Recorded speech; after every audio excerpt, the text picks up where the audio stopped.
मुआजर एक बीमार हो गया, थोड़ा जिहा लम्मा है, चस बड़ी होती। उन पोत्र चाह के वग गए हस्पताल। डॉक्टर का छुट्टी का टाइम हो सर चेक किया, उसे कि यार सवेरे ना रिबाल्टरी चूहे पेशाब की रिपोर्ट लाया हुआ है तो मुड़ मैं इलाज करे। पेशाब लैके उन्हें टेबल तले रखे जा साजरे भंगे नहीं आमदी ने पुलिस तरह। चलो बाहर निकलो तो डॉक्टर दामन टाइम हो गया, मैं कमरे की सफाई करनी है। वो वधिया ही बुहारा मरेंदी कि शीशी में लगा तो पेशाब भी ठीक गया। बहु सियाणियां तो मोड़े होंदियां ने, बोतल चाह के बाहर चजवाड़ गई, अपने पेशाब की बाहर से उठाई के रखी। भंगेण आई 6 महीने की गब्बन, रिपोर्ट आई, डॉक्टर पढ़ी, मरीज तेरी वेखे, रिपोर्ट तेरी वेखे, भाई ये बुढ़ड़ा है, ये रिपोर्ट गब्बन दी है, क्या बनी सी। अखीर वो रिपोर्ट से बोल गया, उसने कि बेटा इस तरह करो, एक 4 महीने इंतजार कर लो, क्योंकि हुण असीं मरीज का इलाज करिए फिर बच्चे का खतरा है। मेहरबानी जरा ते कोई गल नहीं, कोई परेशान होने की लोड़ को नहीं, आ पुड़ियां दी हो इंशाल्लाह ठीक हो जासी। दा मुड़ मुआजरान बहु जिन्हों के सिर फिट्ठे हो उन्होंने वाला अकल ही उतना दिते होंगे। वो तो लगे चाहते प्यो ने चक मंजी भैन दे चुड्डा साडे पल्ले कख नहीं छड़िया, तू साडा नक ला दिता जी, साडी तू को पत्त कर दी जे। मंजी चाहते भाई दमी नाल घर पेड़ा है, सारी कौम मुहाजिरा दी इकट्ठी हो गई। उन्हें कहा खुदा खैर ही करे।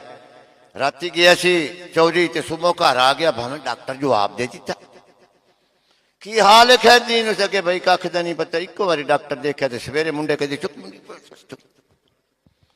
बड़ा पुत्र चोंडे छत्था बैठा सू, उस रिपोर्ट दी प्यो ने आख्या जे नहीं दसना तो बिरादरी दसना जे आ रिपोर्ट पढ़ लै। वो जो रिपोर्ट पढ़ी ना तो चौधरी का रंग कुछ थोड़ा जिहा तब्दील होया। अच्छा जा तुहाडी भैन तुसीं मैनूं उत्थे दस दे, मैं डॉक्टर तो पूछदा भी 15 साल हो गया मैं मुंड बनानी छड्ड दित्ती, अज बच्चा कित्थों गया तेरी पे। मेरी गल ते तां तुसां ही कर छुड़ेंदे हो ना ते दंद कढ़दे हो बई ये बंदा नसीबो दे मगर पै गया। अगर ईमानदारी नाल देखा जाए तां जो मोहतरमा नसीबो लाल दियां पेशीन गोईयां और कुलियात हन उन्हां दे उत्ते गौर कीता जाए ते कोई बंदा भी ऐसा नहीं जेड़ा अश अश न कर उठे।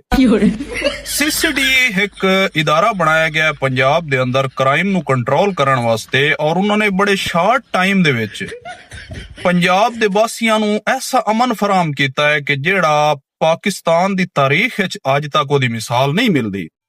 लेकिन इत्थे एक ज्यादती हो गई है कि जिस बंदे एदा थीम पेश किया और बकायदा तौर ते एहतजाज रिकॉर्ड कराया उसनू चूंकि खराजे तहसीन नहीं पेश किया गया, तो मैनू इस चीज की जरूरत पेश आई है कि अज मैं इस ते गुफ्तगू करा। तुसी तो सारे भंग पी के सुते होया उदड़ मोहतरमा फरमाया सुन भाई